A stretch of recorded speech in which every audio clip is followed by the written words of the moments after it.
I wonder if you can hear us right now. We'll have to find out after what's going on. This is both horns. I'm Sheriff Joe Baggs. I'm Who are Tuna. you? I'm Tuna. Hello. Saw, dude. Yeah, we're in a fun spot of the off season where everybody is just talking about, and really the only thing going on right now.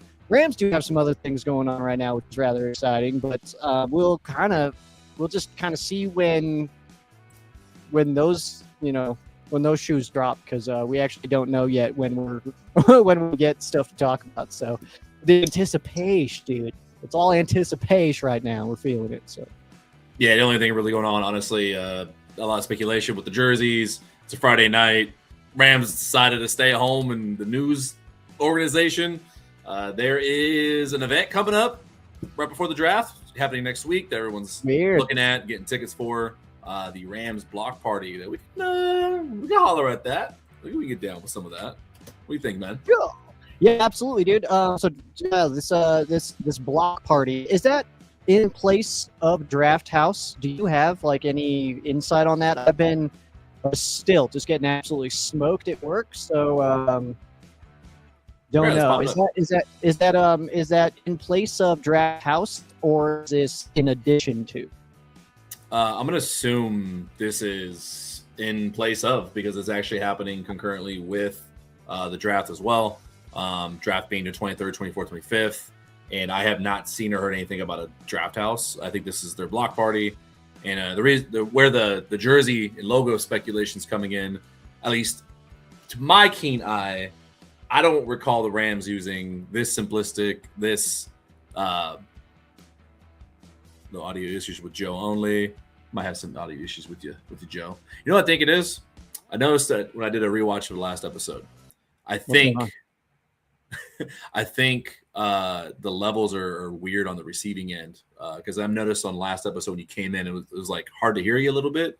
So we'll have to play with the audio for before Monday. But hello, USA expat. Well, I don't know what that means though. It just says audio issues with Joe. So what is the issue? Because everything's fine in my ear. Yeah, I'm assuming probably hard to hear. Is it high? Is it low? I mean, I need more info. Okay, that's true. So, I'm on top of the world. Still unhelpful, choppy. I don't know what to do about that. I think I know what it is. We can talk about it off air. I think I might have an idea. I think it's a StreamYard deal. Oh, this bummer of a website? Yeah, I don't even care. I'll talk about it while we use it, man. This streaming service sucks, bro. Straight up, this is a bummer of a program, man. I'm trying to switch because this StreamYard. I'm talking to you, man. You have 4 feet. Oh, I didn't care about all bad. I didn't care about that, Phillies. I was talking about the listeners probably not caring.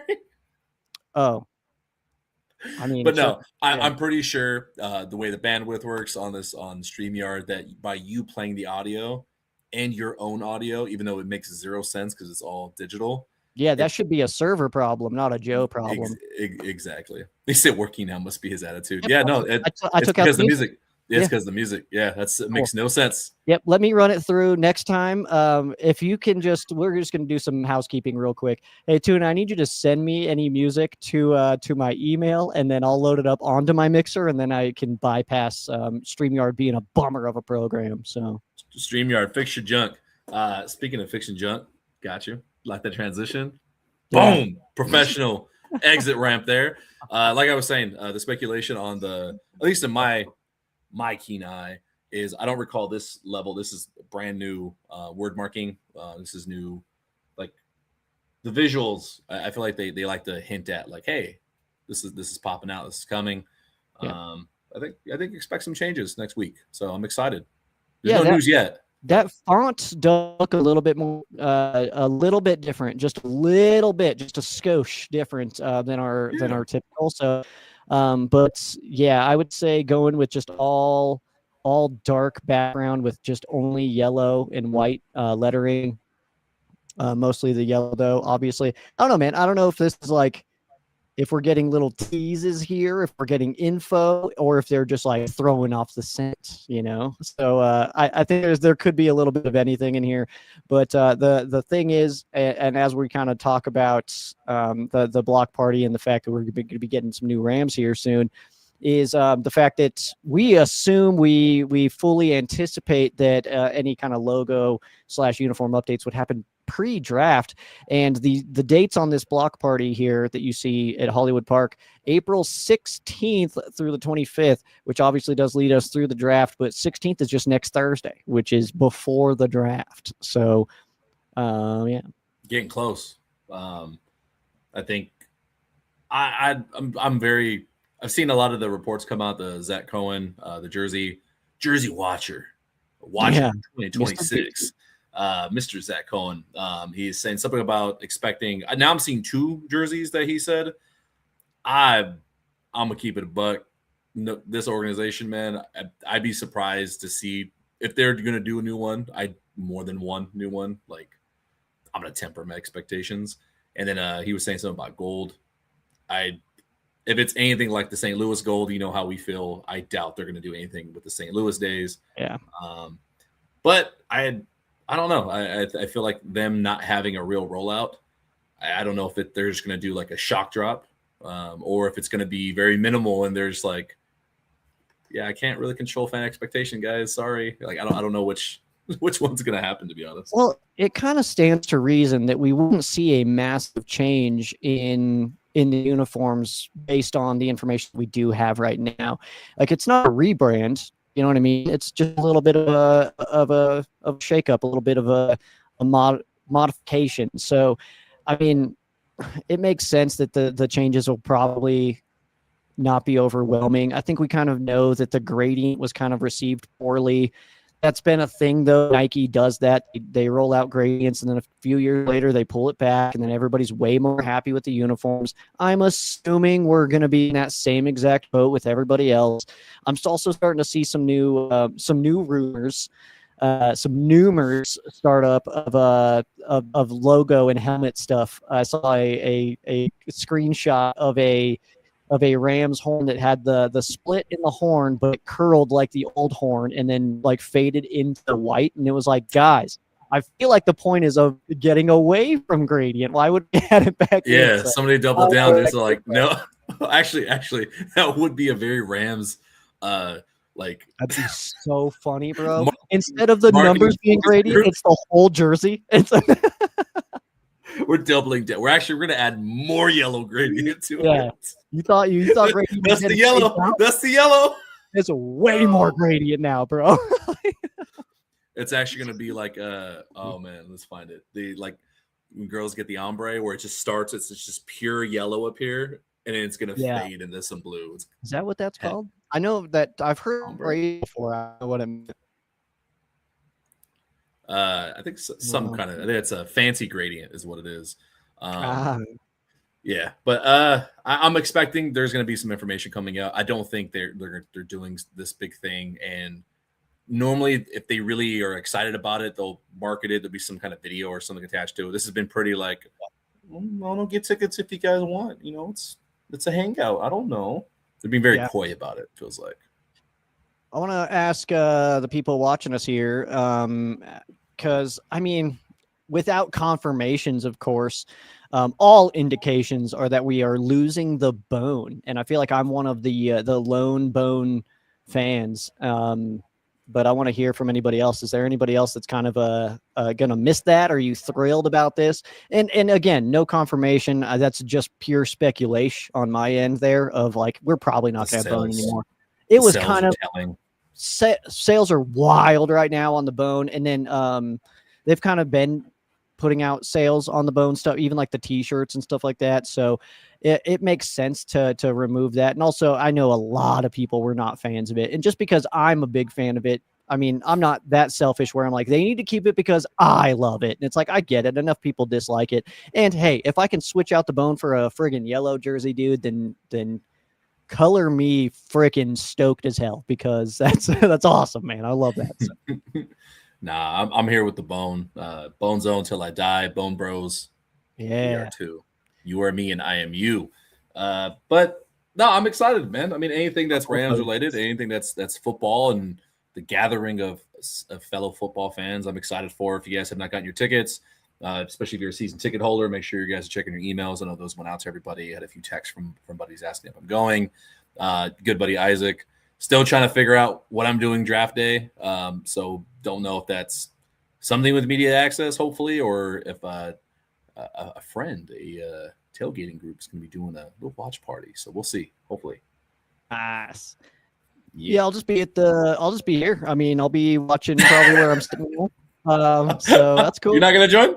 You're not coming down to LA? Nah, not to watch us just trade our first round pick and then be like, damn. I'm not about to do that, dude. It's funny. No, it's funny because I actually did say that to Chris, World Tour Rams. I was like, man, you should do a party, but then I realized like just rebrand it to come watch the Rams trade their first round pick party. Yeah, trade party. Yeah. Slow news day for you, Joe. I don't have anything crazy exciting, man. Jersey's logos, Bueller, because it seems like everyone else is getting cool announcements. Rams are just like, house party, it's chill, just come through. Well, the issue that I have with this right now is the fact that we've gotten literally less than nothing from the Rams, and it's just all these people that are like, I know what's going on, and you're like, yeah, I'm sure you know exactly what's going on. Yeah, dude. So that's what's bothering me about it is like these people are like, well, I saw this hat at Lids, this must be the real thing, and it's like, yeah, sure, man. Yeah, why? Oh no, I'm right with you. I've said that when Zach Cohn was putting it out there a few months ago. I was subtweeting. I know we call that vague posting these days, but I was subtweeting at him because I really didn't want his ads or to interact with that. Apparently, there's a following for just specifically leaking merch and the whatnot. I'm used to it in like gaming world because people want to know release dates. I didn't realize there was this much of a collection of people that were really dedicated to like, hey, I need to know when this jersey's coming out, or like I gotta know it early before the team announces it. To each their own. It's just not really my thing I care about. Yeah. And but a few months ago, just some of the things he was saying, I just don't know where they're coming from or agree with. Some of the stuff looks kind of terrible. I was like, I don't think it's going to be that big of a change. Some of those things that people are sharing, they were like, I would like this. And you're like, that's terrible. What are you talking about, man? Like, it's like, you know how mad everybody else would be if we got that. That's ridiculous, man. But yeah, it's just one of those two where it's like, I don't understand the need to know first. And also it's like, I brought it up with the Jets release when they changed to they had those all whites that Rodgers died in his first couple snaps. But when those got dropped on Twitter from like across the room through a doorway, that's how I saw it for the first time. And it's like, that sucks, dude. It's like, that's not how I want to see the jersey for the first time. It's just cool to see the official release. Seeing like a grainy, crappy photo is like not it. It's like seeing the Rams new logo for the first time on that stupid draft cap in a cardboard box. It's all dented in and stuff. And it was like, that's how we literally saw the logo for the first time. And it's like, what a freaking bummer, dude. Whoever that is, dude, I hope your socks are perpetually wet and you're just always unhappy about it, man. Because that's ridiculous. It's a weird. I don't know. I kind of don't get it because even with the video game releases, like, and that because I'm such a gaming nerd that I get annoyed when it's like, oh, you know, I wish I knew when Metal Gear Solid next one is going to come out, and then someone leaks it. It's like, I could have waited a month when they announced it at the next convention. Like, it's fine. I don't need to know because for me, it's. Let's say he posted the entirety of what the Rams new jerseys or logos or whatever the fuck they're going to do today, right now. I look at it. Okay. Now back to you. I don't know what I'm supposed to do with it. Like, I can't buy it. I can't be like, oh, hey guys, you got to give it to me now. I know we're all excited, and I don't want to feel like I'm policing, things to be excited about. I'm genuinely asking. I don't understand it. Like, I want to understand better. I'm not hating. I don't get it. I can't help you because I don't get it. You know what I mean? Like, it's just one of those. It's like, yeah, because you're absolutely right. It's like, what am I supposed to do with that now? It's like, I can't get it. I can't buy it. It's like, we're getting a new logo, and it's like, if I see it on Twitter in a crappy little like photo, it's like, you know what? So a mild inconvenience every morning for the next year.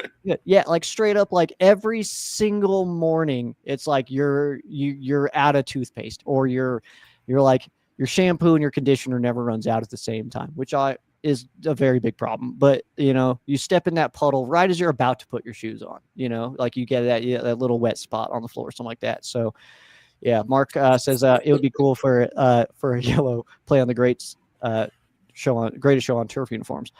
That I'm not sure if what you're necessarily specifically referencing, because I don't remember any yellows from that specific era. But You talking about the gold ones, maybe the ones we were talking about? oh yeah, But the part of the combo I do enjoy is when somebody does an actual really good mock of like, hey man, imagine Stafford if he had played it on the Rams like with these jerseys, and they do a really good rendering of like Stafford in the original LA blue and yellow. It's like, that is very clean. Like, yeah, that's a cool little image. But besides that, I don't know what to make of it. I'm hoping on the 16th they just do a big blitz and they're just like, surprise, motherfucker! Like, here's everything, and you guys have been crying for years, and we love you, and here's free tickets. Like, hoping for the world. yeah. That's cool. Honestly too. And it's like I was trying to think back to when we got the modern throwback. Did we get a tease for that? Yeah, there was something. There was something about like legacy or blending old like new modern. I don't know. I remember something. That's right. There was something in there. And then yeah, I just like that video because that was really cool. Eric Dickerson tossing Kyron the jersey. That was like, yo, this is sick. And it's like, how much of a bummer would it have been to see like a crappy little like that jersey like folded up in a cardboard box and like that's how we see it. It's like that would have been lame hell, man. Like I love that that's how I saw that thing for the first time. That was just super dope, dude. Yeah, it's a hilarious comment, by the way. I think about that every time you come on camera, man. Like, bro, you have no idea what goes into this, man. It's this. You don't just wake up and look at this incredible, dude. Yeah, but we'll see, man. 16th. Yeah. Hopefully, we get something new. I'm marking that day. I'm assuming I'm going to get something new that day, so I'll be prepped for that. I've said my work stuff is crazy right now, but that is literally a day where I'm like, I'm going to keep my phone a little bit closer to my person on that day, as I'm going to be paying attention to some notifications. I'm gonna put that phone a little deeper in the pocket. I feel like I'm talking weird today. I feel like I'm speaking weird today. I don't know what's going on. Well, I'm gonna need you to shake that CTE, and I'm gonna need you to get with the program because we got incredible news today. I was wearing this when I got it. Jesus. Honestly, besides the thing USA Expat, Sneak talking about the GPS AI draft analyst tools being used. Brother, man, I don't fully understand that conversation that he was talking about that stuff, but I've been talking with just analytics with Joshio's tweets and some of the work that he does and the stuff that he's applying it to. It's like damn near rocket science to me, but it's pretty incredible. And I think it's cool that the Rams are going to the combine pretty obsolete. But besides that, the only thing I really saw, I don't know if anybody truly cares or wants to hear about it. There's some shakeups in Rams media coverage, which I thought was kind of interesting. You want to hear? I would love to hear, Tuna. Please tell me. God, if you could have not faked any less excitement about that. You would have had to try to fake that. Okay, I'll be honest, man. I love Rams content with my entire heart. But I am Rams content, so it's hard for me to intake Rams content. So I don't know a lot of people that are doing other stuff, dude. I'll be honest, man. And I know that's a Joe fault. I know that's a me thing, and I want to know more people in the space. But when I do multiple shows and I'm sitting here, all the time being the Rams content, how am I supposed to follow the Rams content? And also, I don't want to steal from people. You know what I mean? I don't want to be like, that's a really good point. I'm going to talk about that too. It's all in here. I just want to share the news and share love and enjoy football with you. It's perfect, dude. Because we got some great people that cover the Rams, man. I can't think of anybody who's like a legitimate bummer, man. Everybody's great. It's awesome. I agree. All the beat writers are cool. There's a tiny shakeup though. It's like not really running around like crazy on Twitter, so I just thought it was interesting. No one's really talking about it too much. No, nothing to do with Gary Klein, USA Expat. He's safely secure at LA Times. Blaine Grizak, if you guys read Turf Show Times and you read his stuff, he's transitioning. He's going over to lead publisher of Rams on SI. And then I saw that. Congratulations to him. It was always cool. Somebody else in Rams coverage is moving around, shaking around. He's been a lot of places, man. Blaine's done a lot, man. So, yeah, good for him. That's awesome. Yeah. And besides that one, when I saw Rams on SI, I was like, oh, we know somebody there. We normally work with somebody over there. Brock Vieira then posted later on the day. Boom. Pulling this up. I'm just in everybody's business today. Hello, everyone. My time in Rams at SI has ended. I'm happy to be continuing my coverage of the team with Cam Da Silva and Rams Wire. Looking forward to another incredible season. So to him as well, congrats. Anything new, any new opportunity is exciting and fun. And two guys are staying in Rams world, but just a little bit of moving around. Thought it was interesting. It was pretty cool. Yeah, a bit of a shakeup, man. It's awesome to see. Obviously, Brock, Blaine, those are two people that are very, very known in the Rams coverage world, which is awesome. So to see them kind of get a shakeup is very exciting, man. I know that you are a person who is in the written content world, and then I have ramshowcase.com that I'm working on that I want to have more written content to pair in with the audio content. So definitely doing that stuff, man. So yeah, that's cool. It's cool to see that everybody's like just still. I mean, I started covering the Rams like it's probably been 15 years ago now, and like these are still names that are still doing it, and that's really cool to me. Like being like one of the first podcasts out there, and it's like still seeing the names of people I used to read and then like make stories on and stuff like that. It's like now they're still doing it, man. It's cool. Nah, I'm the newcomer to all this, just getting to know everybody the last few years. But no, I enjoy both their writing. I feel like they both put in a decent amount of work. Decent being very, selling it very low, but they do a lot of damn research, and I've been able to see Brock's work firsthand, and he actually, gives a shit about his writing and does good work for the Rams. So excited to see him in new spots and wishing him the best of luck for sure. Good call. Next spot. Where's my thingy at? There it is. All right. I have a theory. Yeah. Since we're on slow news there. You've not told me anything about what the hell this means. All I've seen is this post being up, and it just says Tuna's theory. You have my attention. What the heck? What's your theory? Because it's draft related.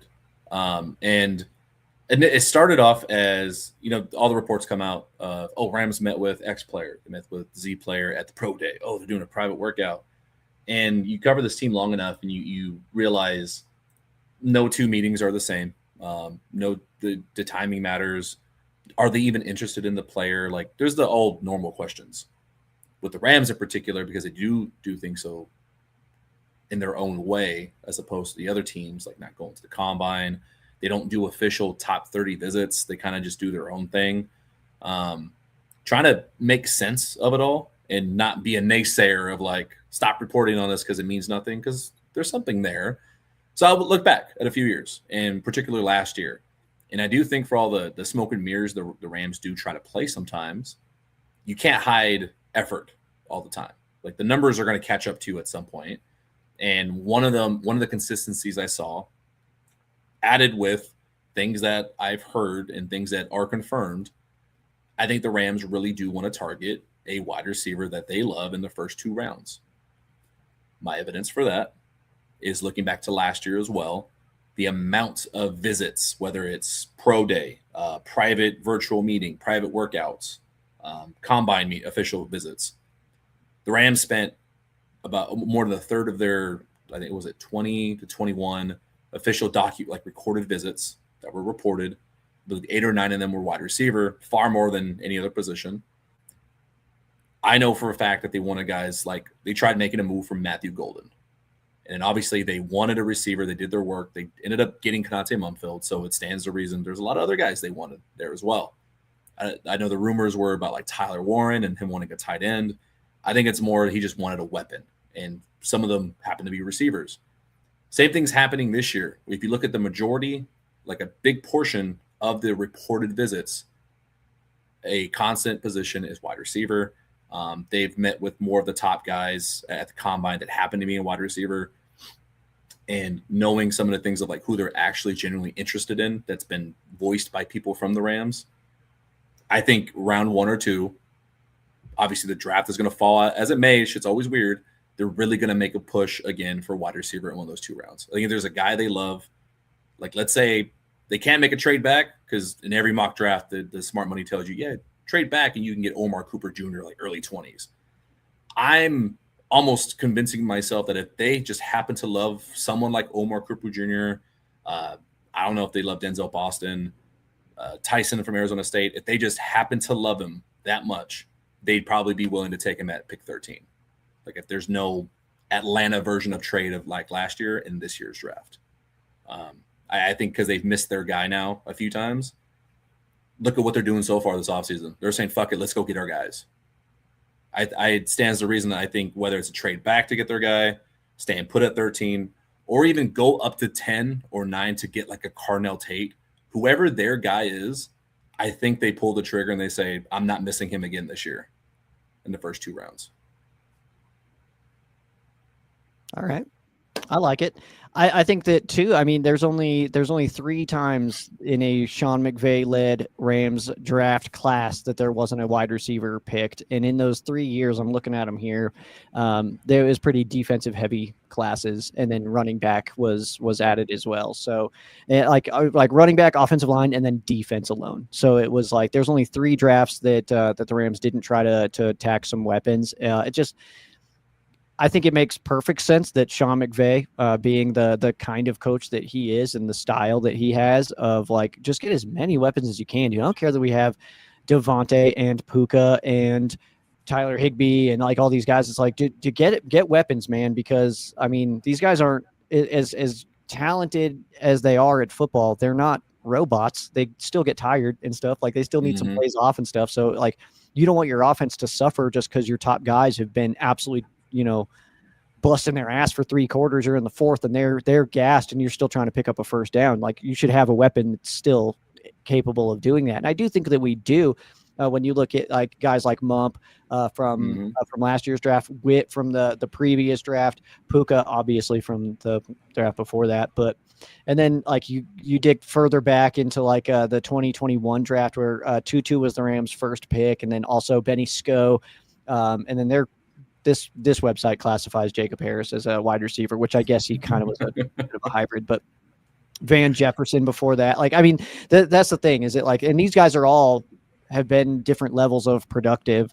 I would say, honestly, probably the least productive of all those names is Tutu, as far as, actually helping out the Rams offense and stuff. So, yeah, I think it stands to reason that the Rams will want to go with weaponry. I'm just on the side that I just think I agree with Les and his quick little comment to Kay, however many weeks ago that was. I think that the trend is add to defense. So I think that in the early rounds, the Rams do add to defense. And I think that in those later rounds, like we got Mump 242 overall. I think that's where we're going to start to see. So not necessarily that late again, that's the 7th round pick, but I think 4 and on is where we'll see the first wide receiver taken by the Rams. I don't think it comes earlier than that. And I know my last mock draft, I had him taking Jamal McCoy because it's the talent just undeniable. And if you just go, we're on the same path of like best player available. I'm stands to reason for me just in what I'm looking at. And that's why I wanted to bring it up to you. Somebody who does not really follow the draft BS as deep as I am. Yeah. Just to get your eyes from the outside and your perspective, because it is, and Jerome says it's a deep class, and that's why I said 1st or 2nd round. Not that they're taking 2 back to back at all. I don't think they would intend to do that.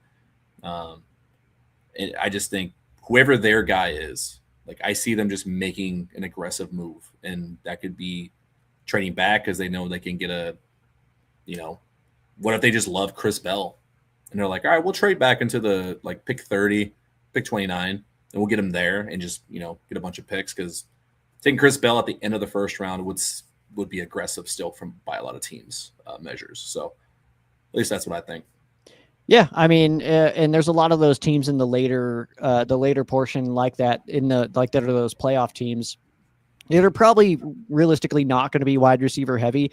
You would also like from the outside though, it's like if I was looking at the Rams, I'd be like, oh, they don't need a wide receiver. But it's like we follow this team very closely where it's like, yeah, for sure they're going to get a wide receiver, So there's that part of it too. That's like, I don't know what like Denver's going to want to do. They're a later pick, like stuff like that.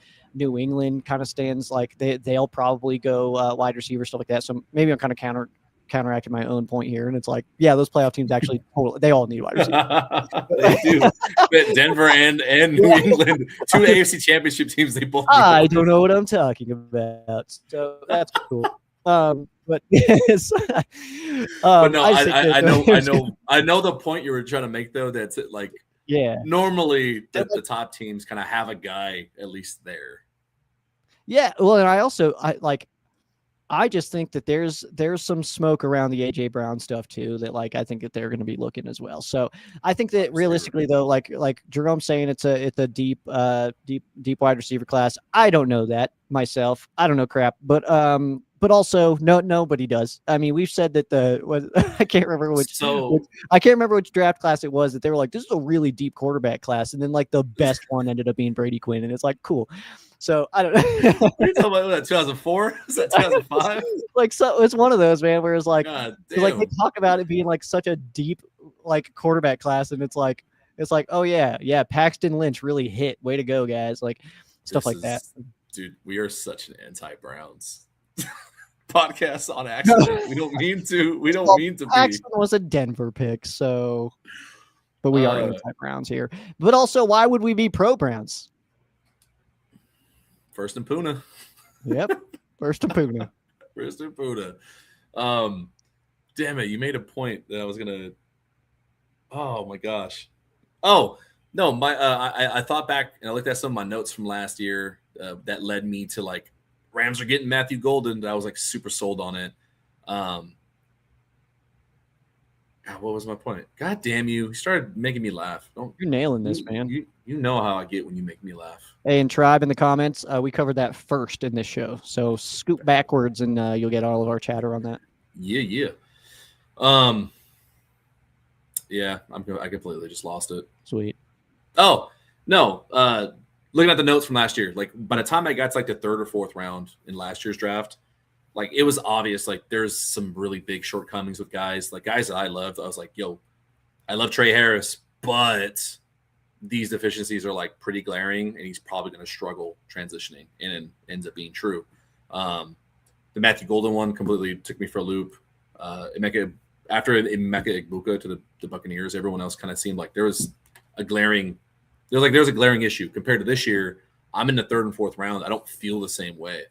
Like I'm watching these guys, I'm like the margin of error, the problems seem a little bit smaller than the guys in that same spot like last year. That's I think I understand what they're saying. Like that's the way I take it. That there's higher quality, deeper in the draft than I would say at least last year.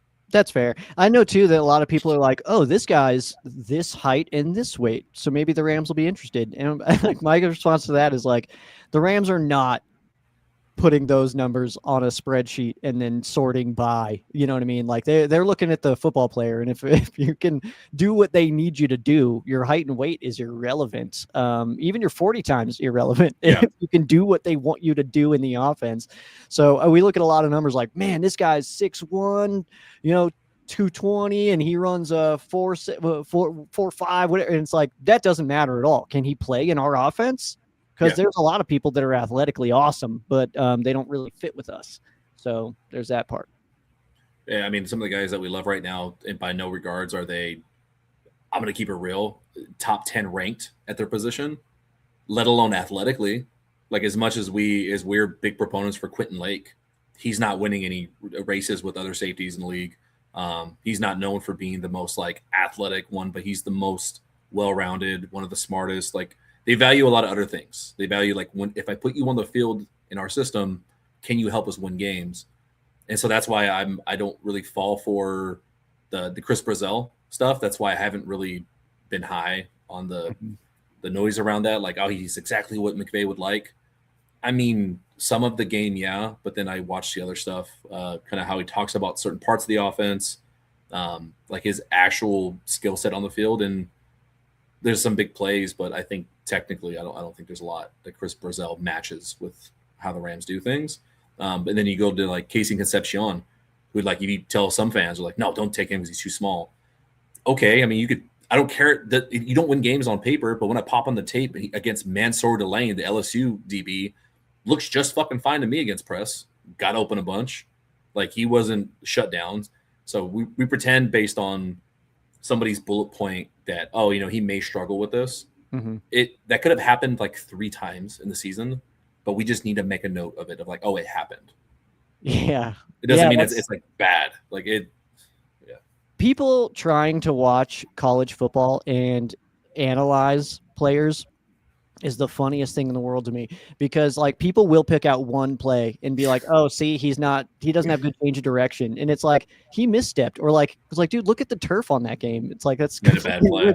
Yeah. It's like, or it's like, yeah. And then the thing is like, I always go back to the coolest movie of all time, and your favorite all time is Draft Day, where he talks about, he's like, watch the tape. And he's like, I've seen the tape. What are you talking about? He's like, no, don't watch me.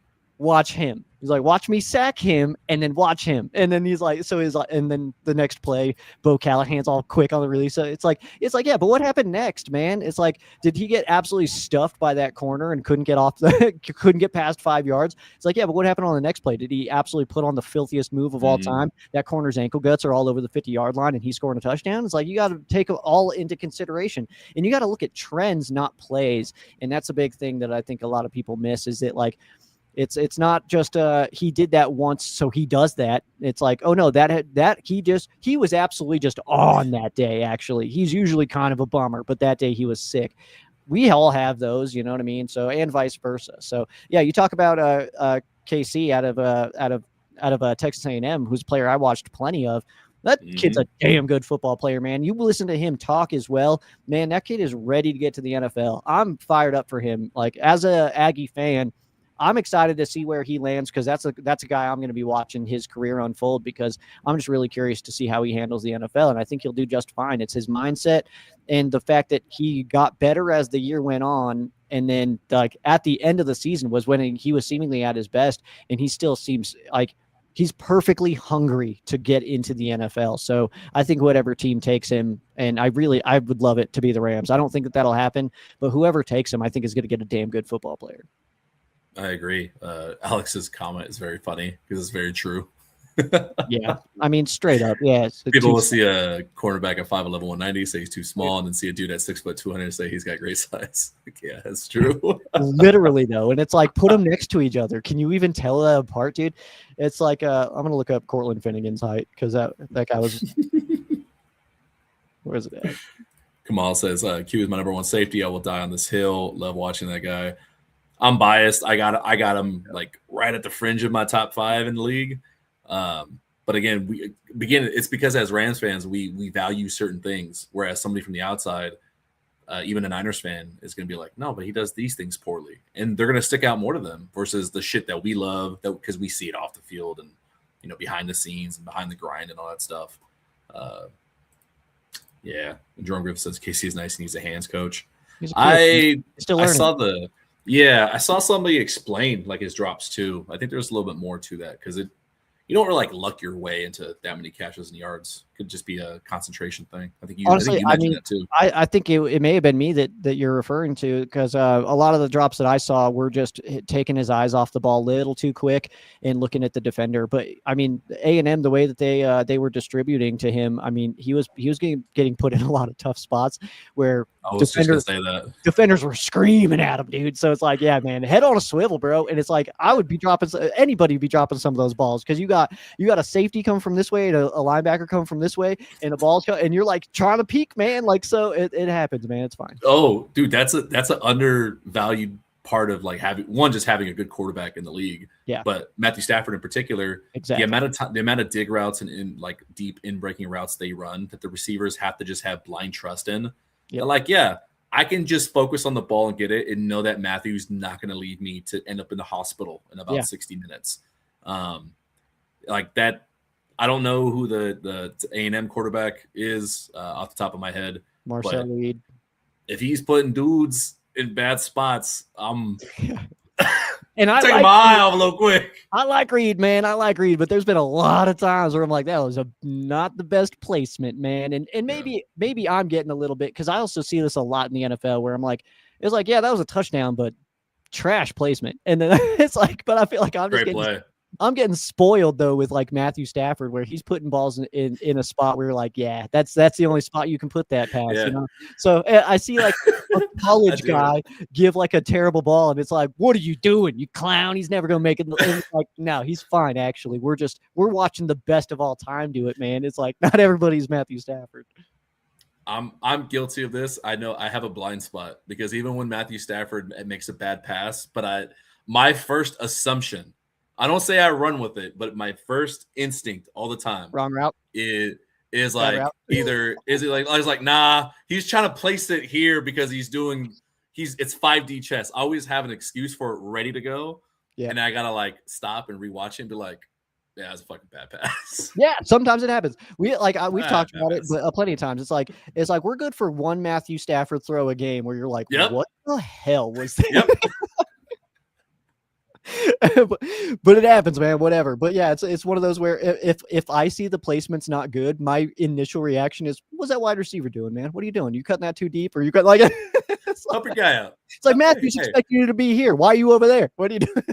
Yeah, help Matthew out. So funny. But my last thing on Concepcion, I know Jerome has a comment here, is I know he has a speech impediment. He has a stutter. And I got to say, I think that's a huge plus for him. And I know this is going to seem like, I know in a weird backwards walk through the third doorway, this is going to be ableist. But anyone that can have something that's so publicly and easily noticeable when you speak and open your mouth in a world like football and a locker room, where, dude, if you got ugly looking shoes on, someone's gonna get in your ass, like in the locker room. Like, that's tough. Like, that's the dude's like got grit. There's something to him that makes him very special to be able to like, hey, yeah, this is me.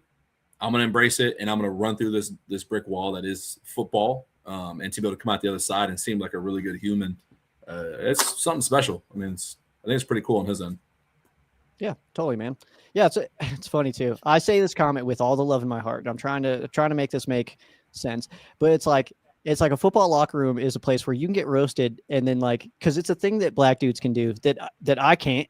I can't do it. I can't do this and be funny. But there's a thing that black dudes can do where they can just say exactly what the situation is, and you're there. It's devastating burn, and it's like. That's all they have to say is the truth, and it's like so brutal, man. It's like you could walk into a locker room and just be like, "This dude's got Skechers on," and then that's a burn. Dude. It's like I know what you're talking about. I got roasted right now, and all he did was say what is true. That's crazy.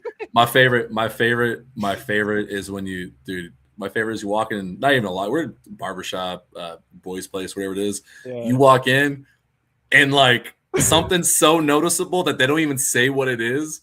But like, what you just hear one voice go, "Come on, bro," and everyone knows exactly what's wrong. You're like, "Fuck, I'm leaving." Dude, the one that gets me is the bah.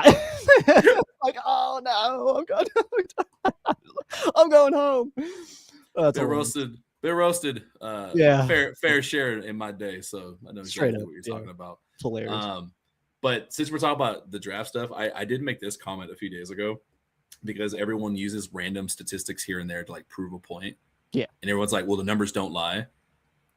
I mean, they don't lie depending on what fucking truth you're trying to convince people of. Yeah. That was funny because people were using this to show that Casey Concepcion is way better than Mekhi Lemon.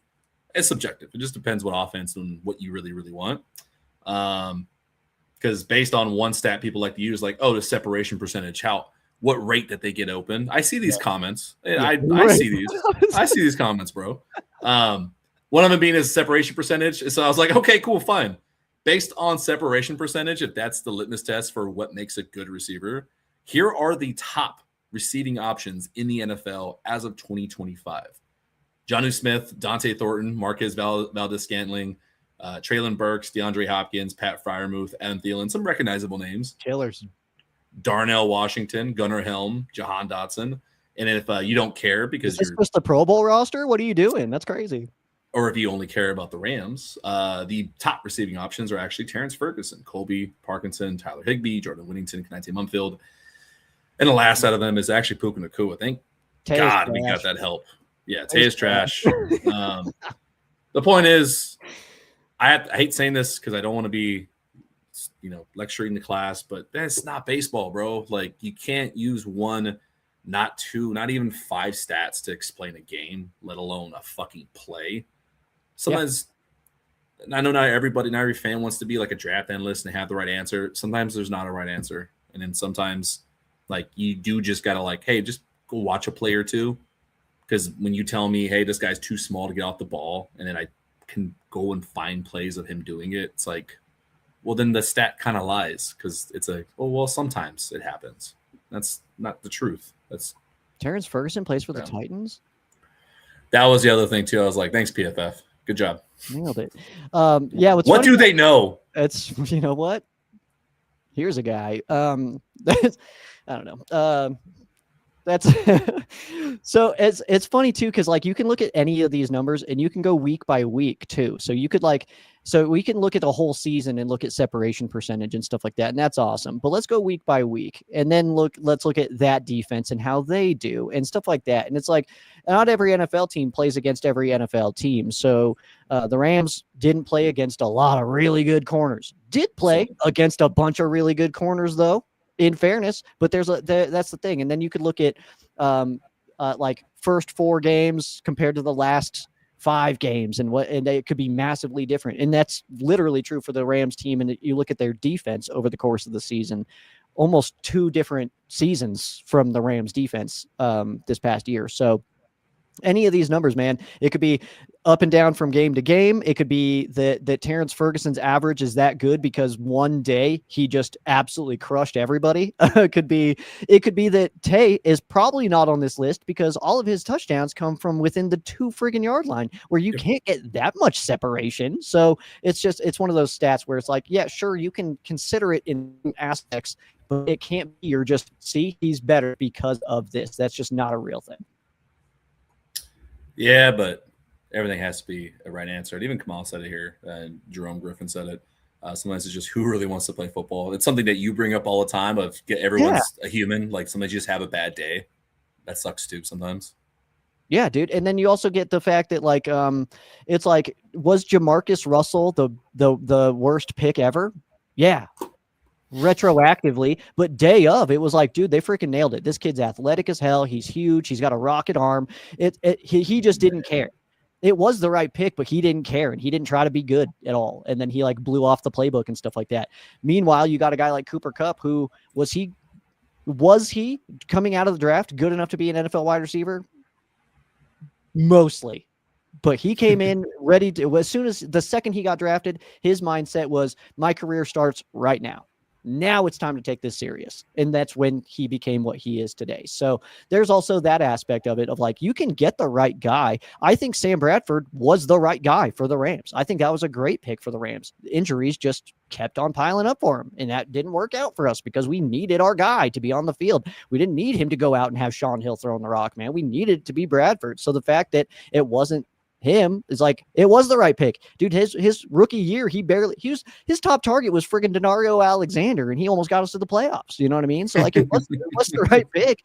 But well, I guess there was like Mark Clayton on that team too, I guess. But and then that was the next year. Everyone's got a role. I know I have an unpopular opinion. Obviously, in hindsight, the trade worked out more in the Rams' favor because of the ring and Stafford's MVP. We love him, obviously, because he's a Ram right now. And that's the correct answer. Yeah. But even right after the Super Bowl, like my answer kind of is like both teams win in their own way. Rams literally got exactly what they wanted and needed out of it. Lions got exactly what they wanted and needed out of it. They got a fresh start. The Lions are considered, under the Dan Campbell administration, is a perennial playoff team. Yeah. Like they're a threat. Like they're scary. And that's with Jared Goff. They got exactly what they wanted and needed. But the answer is the Rams won it. I hear you, but I mean, I'll still die on the hill. Both teams absolutely won that trade. Oh, yeah. It's kind of interesting to listen back to Les Snead talk about the RG3 trade, where he was like, at the time, we felt like we absolutely crushed that trade.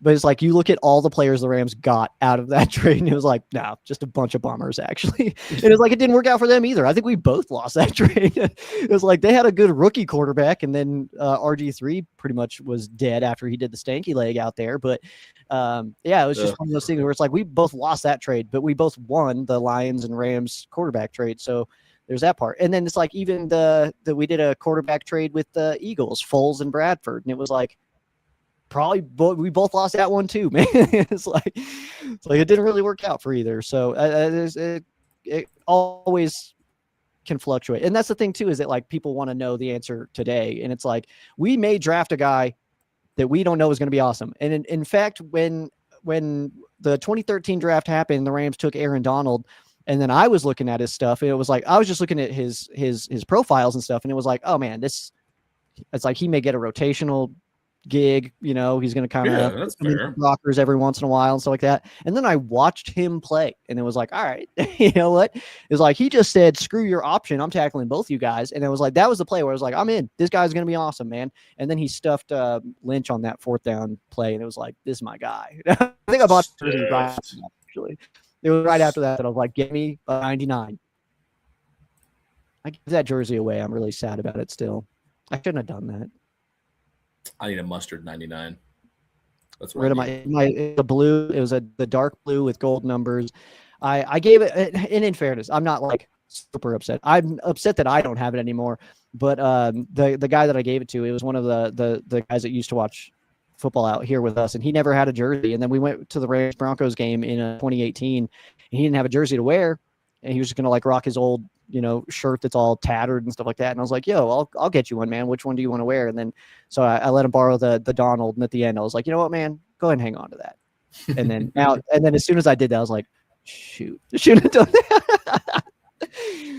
But anyway, that's my story. Yeah. I need a mustard Donald one. Did we get votes? What? Did we even get any votes? That's what I'm about to bring up right now. I think the fact it's a Friday, I think it's a little slow day. So, viewer PFP beauty pageant. We ran it on Wednesday. We got our 7 participants here between Muad'Dib, Ray, Kamal Covey, Manuel, Daddy G, Jerome, and Alex. Didn't really get a lot of votes yet. I think because people are like, "What is this? I don't understand what's happening." So we're gonna pump it out again. Literally, like we got like 3 votes, so we need to push it a little bit further.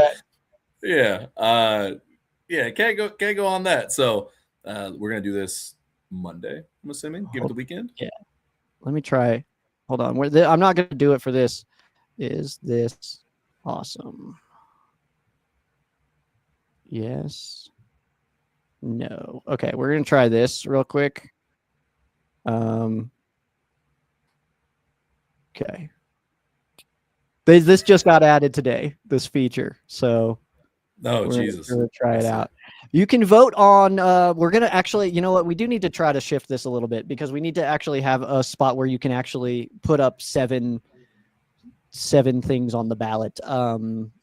So yeah. I don't know if whatchamacallit, if Studio. I think everywhere does 4. I think like just about everywhere does 4. We just got to find, or we need to narrow it down. We need to knock off 3. You want to knock off 3? All right, let's knock off 3. All right, we're gonna hurt some feelings.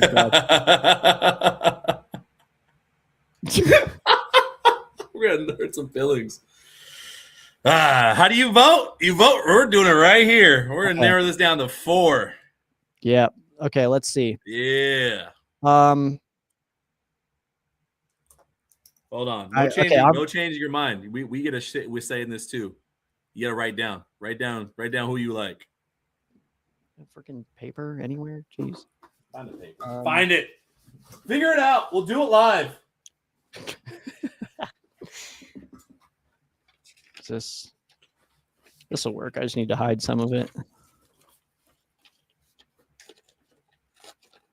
All right. So what am I right? Just one name? Yeah. Chat, you guys give us one name. I'm gonna write one name.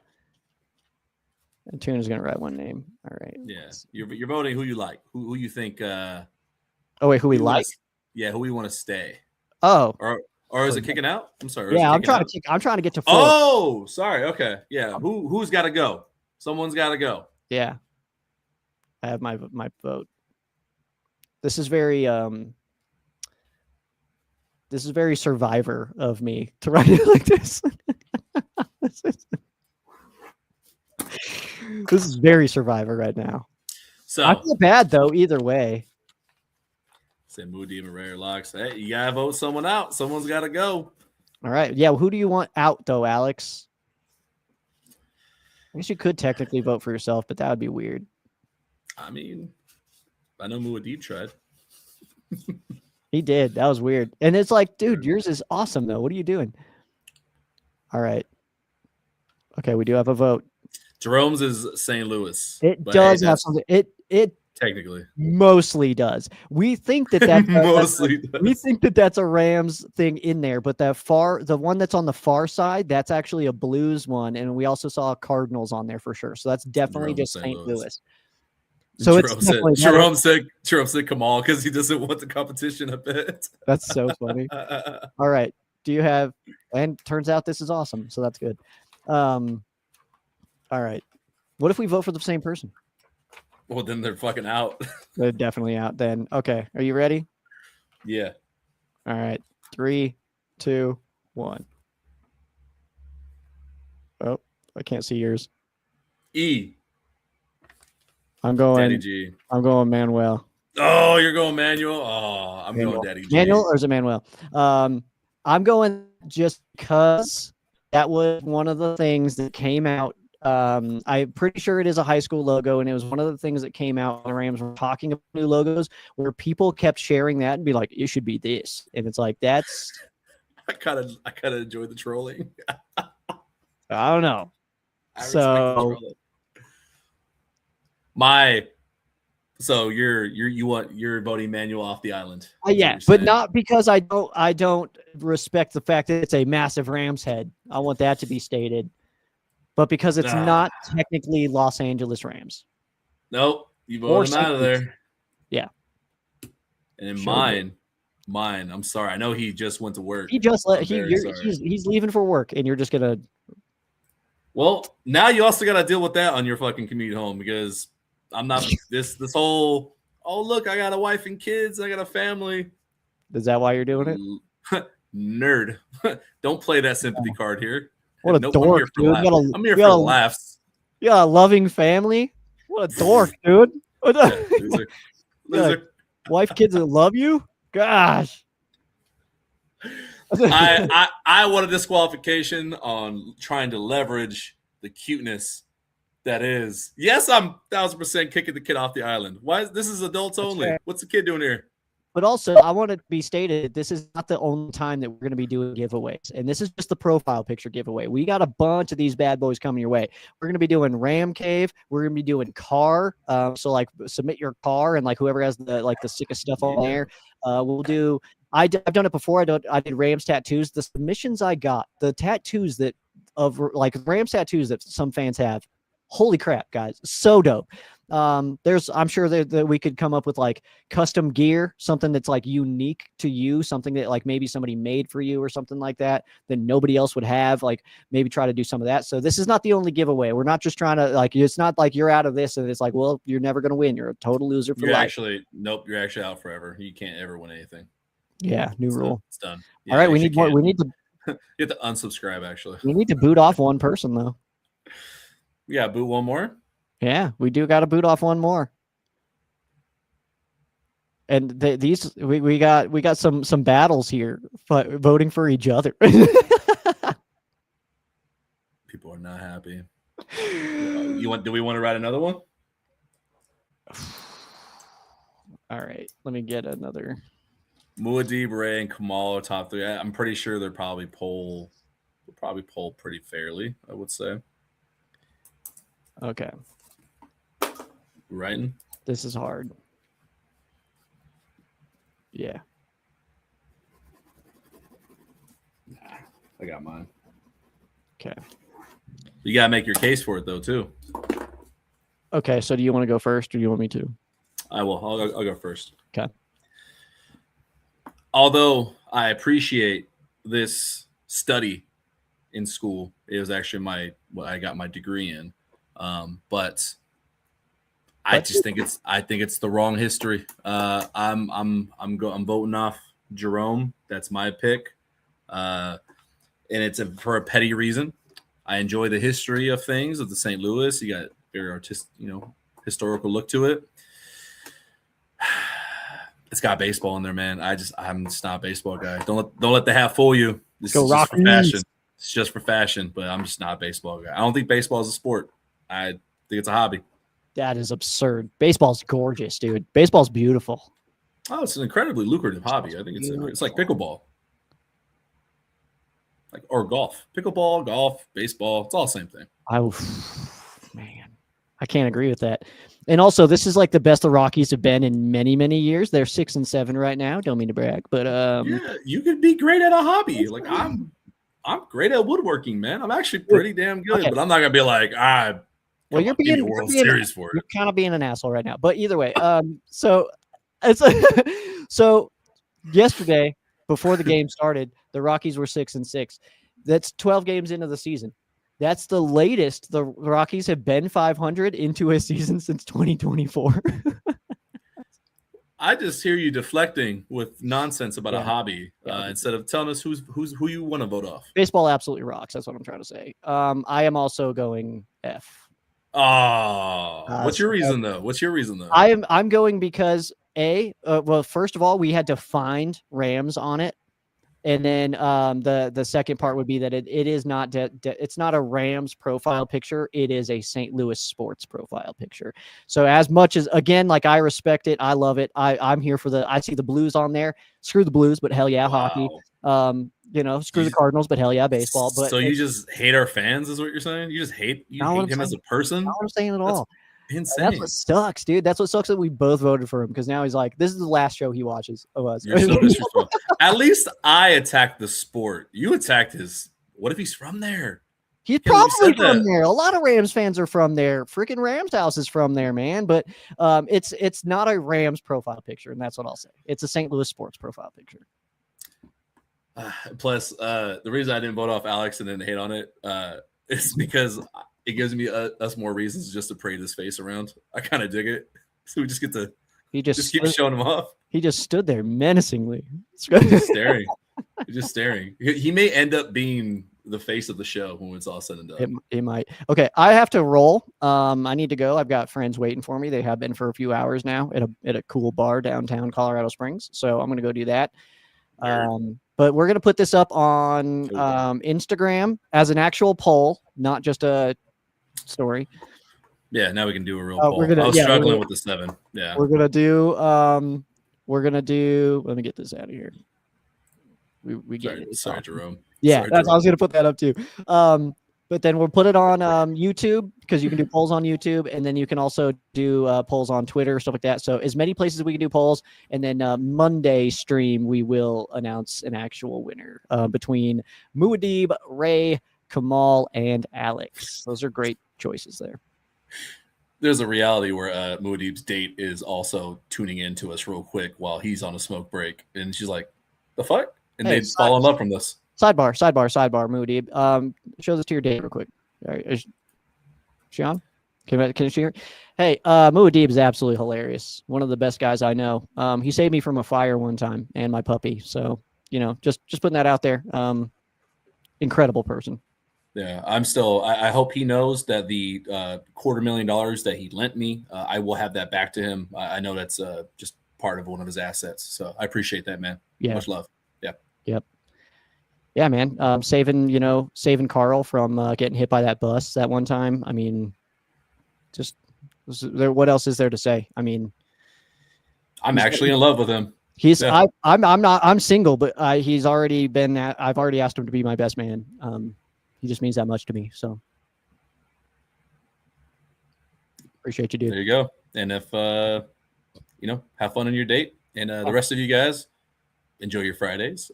We will be looking out for some content. Oh God, I got the yawnies. We have some content this weekend, starting with, I have said it multiple times, but I told you guys we had technical difficulties with a few of the interviews, but now we finally got them re-recorded with set players. Trevonte Sylvester. I'm having that one come out after we get off here, followed by Cam Ransoms tomorrow. It's a Bethune-Cookman quarterback. Got a few other college players that are coming in this weekend. So look out for those. Leave those comments. Let me know what you guys think of them. And as always, go Rams. Huh? Yeah, Friday night. Thanks for hanging out. Hell yeah. Hit that outro, baby. Rams. Let's get out of here. Let's get out of here. Dude.